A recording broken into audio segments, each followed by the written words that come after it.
6 дугаар сарын 13-ны өдөр болсон засгийн газрын хуралдаанд Эрдэнэ төгөлдрийн 49%-ийг хувийн компанид зарах асуудлыг тухайн үеийн аж үйлдвэрийн сайд Эрдэнэбат оруулсан бол сангийн сайд болор энэ асуудалтай холбогдуулан 2 нууц тушаал гаргасан. Харин гадаад харилцааны сайд Прүсрэнгээр дамжин Оросын албаны улсын талаар 49% худалдах мэдээлэл ирсэн байна. Тиймээс өмнөх засгийн газрын аж үйлдвэрийн сайд асан Эрдэнэбат, сангийн сайд асан болор, гадаад хэргийн сайд асан Прүсрэн нарыг авилгатай тэмцэх газар болон цагдаагийн байгууллагаар шалгуулахаар болжээ. За эдгээр 3 хүн бол Монгол Улсын ерөнхийлөгч Элбэг Доржтой маш ойрын хүмүүс.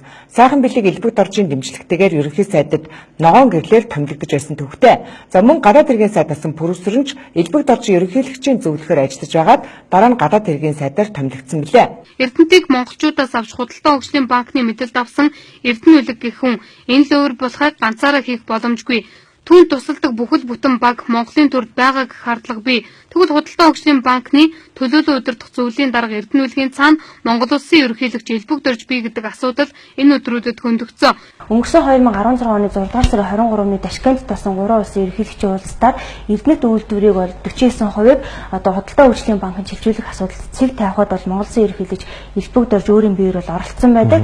За тэгвэл энэ асуудал дээр өөрөө хэлэхдээ ямар ч оролцоогүй гэдэг ийм нэг мэдээллийг бол өгсөн байна.